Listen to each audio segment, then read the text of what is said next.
Pride and Prejudice, Chapter 19. The next day opened a new scene at Longbourn. Mr. Collins made his declaration in form, having resolved to do it without loss of time, as his leave of absence extended only to the following Saturday, and having no feelings of diffidence to make it distressing to himself even at the moment, he set about it in a very orderly manner, with all the observances which he supposed a regular part of the business. On finding Mrs. Bennet, Elizabeth, and one of the younger girls together, soon after breakfast, he addressed the mother in these words: "May I hope, madam, for your interest with your fair daughter Elizabeth, when I solicit for the honour of a private audience with her in the course of this morning?" Before Elizabeth had time for anything but a blush of surprise, Mrs. Bennet instantly answered, "Oh dear, yes, certainly. I'm sure Lizzie will be very happy. I'm sure she can have no objection. Come, Kitty, I want you upstairs." And gathering her work together, she was hastening away, when Elizabeth called out, "Dear madam, do not go. I beg you will not go. Mr. Collins must excuse me. He can have nothing to say to me that anybody need to hear. I'm going away myself." No, no, no. Nonsense, Lizzie. I desire you will stay where you are. And upon Elizabeth seeming really, with vexed and embarrassed looks, about to escape, she added, "Lizzie, I insist upon your staying and hearing Mr. Collins." Elizabeth would not oppose such an injunction, and a moment's consideration making her also sensible that it would be wisest to get it over as soon and as quiet as possible, she sat down again, tried to conceal, by incessant employment, the feelings which were divided between distress and diversion. Mrs. Bennet and Kitty walked off, and as soon as they were gone, Mr. Collins began. "Believe me, my dear Miss Elizabeth, that your modesty, so far from doing you any disservice, rather adds to your other perfections. You would have been less amiable in my eyes had there not been this little unwillingness. But allow me to assure you that I have your respected mother's permission for this address. You can hardly doubt the purport of my discourse. However, your natural delicacy may lead you to dissemble. My attentions have been too marked to be mistaken. Almost as soon as I entered the house, I singled you out as the companion of my future life. But before I'm run away with by my feelings on this subject, perhaps it would be advisable for me to state my reasons for marrying, and moreover for coming into Hertfordshire with the design of selecting a wife, as I certainly did." The idea of Mr. Collins, with all his sullen composure, being run away with by his feelings, made Elizabeth so near laughing that she could not use the short pause he allowed in any attempt to stop him further, and he continued, "My reasons for marrying are, first, that I think it a right thing for every clergyman in easy circumstances, like myself, to set the example of matrimony in his parish.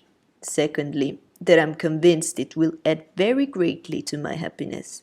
And thirdly, which perhaps I ought to have mentioned earlier, that is, the particular advice and recommendation of the very noble lady whom I have the honour of calling patroness. Twice has she condescended to give me her opinion, unasked too, on this subject, and it was but the very Saturday night before I left Hunsford, between our pools at quadrille, while Mrs. Jenkinson was arranging Mr. Burke's footstool, that she said, 'Mr. Collins, you must marry. A clergyman like you must marry. Choose properly, choose a gentlewoman for my sake, and for your own. Let her be an active, useful sort of person, not brought up high, but able to make a small income go a good way.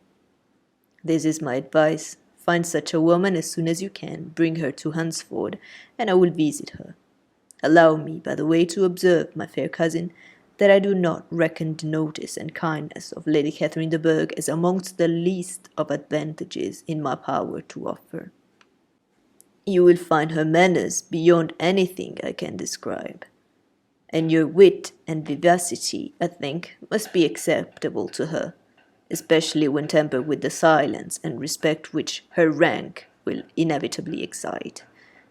Thus much for my general intention in favor of matrimony. It remains to be told why my views were directed to Longbourn instead of my own neighborhood, where I assure you there are many amiable young women.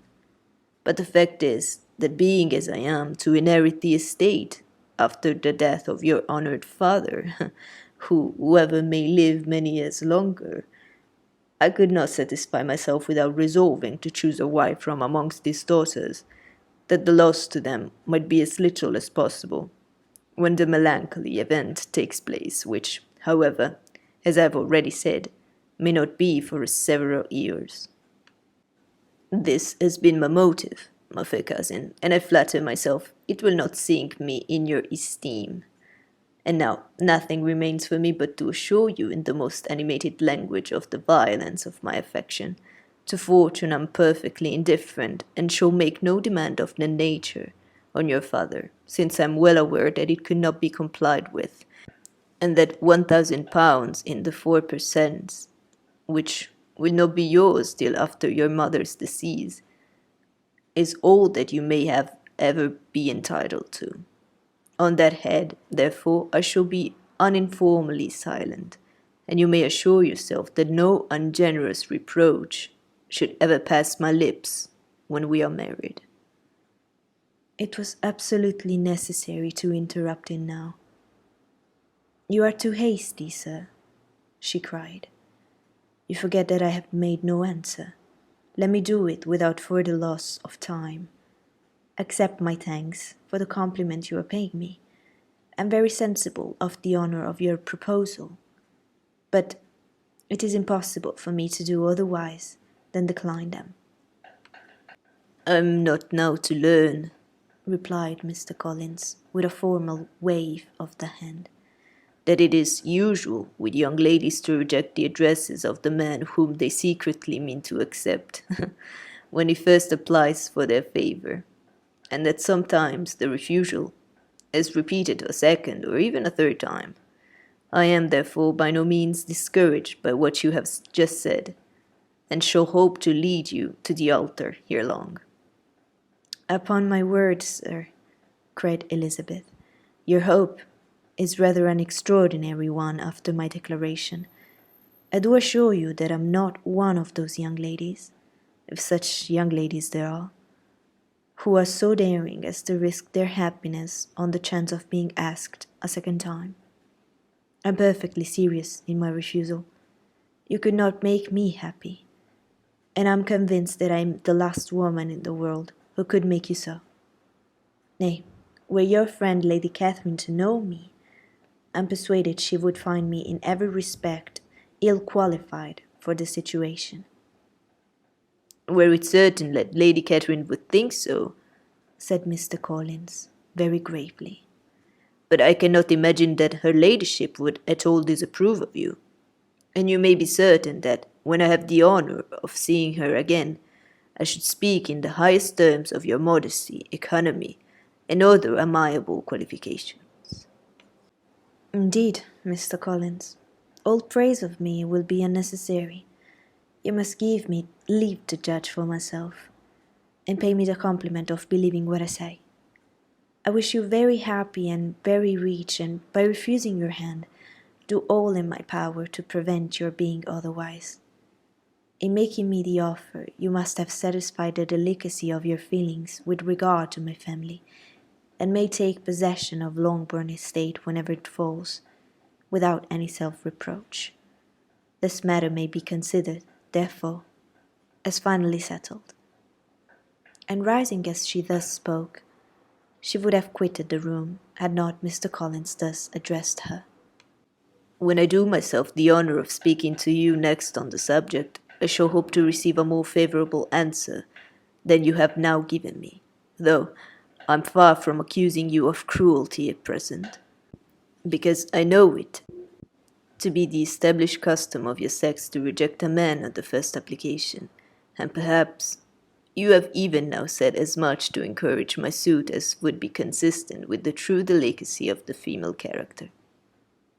Really, Mr. Collins, cried Elizabeth with some warmth, you puzzle me exceedingly. If what I've hitherto said can appear to you in the form of encouragement, I know not how to express my refusal in such a way as may convince you of its being one. You must give me leave to flatter myself, my dear cousin, that your refusal of my address are merely words of course. My reasons for believing it are briefly this. It does not appear to me that my hand is unworthy your acceptance, or that the establishment I can offer would be any other than highly desirable. My situation in life, my connection with the family of the Berg, and my relationship to your own are circumstances highly in my favor, and you should take it into further consideration that in spite of your manifold attractions, it is by no means certain that another offer of marriage may ever be made to you. Your portion is unhappily so small that it will in all likelihood undo the effects of your loveliness and enviable qualifications.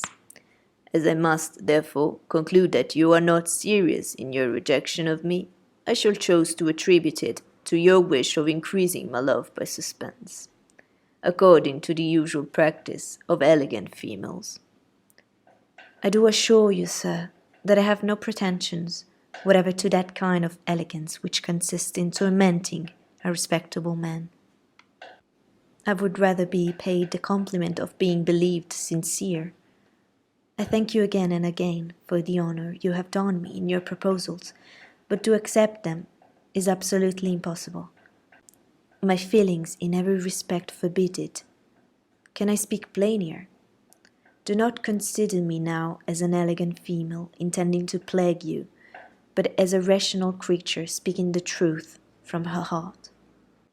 You are uniformly charming, cried he, with an air of awkward gallantry. and I am persuaded that, when sanctioned by the express authority of both your excellent parents, my proposals will not fail of being acceptable.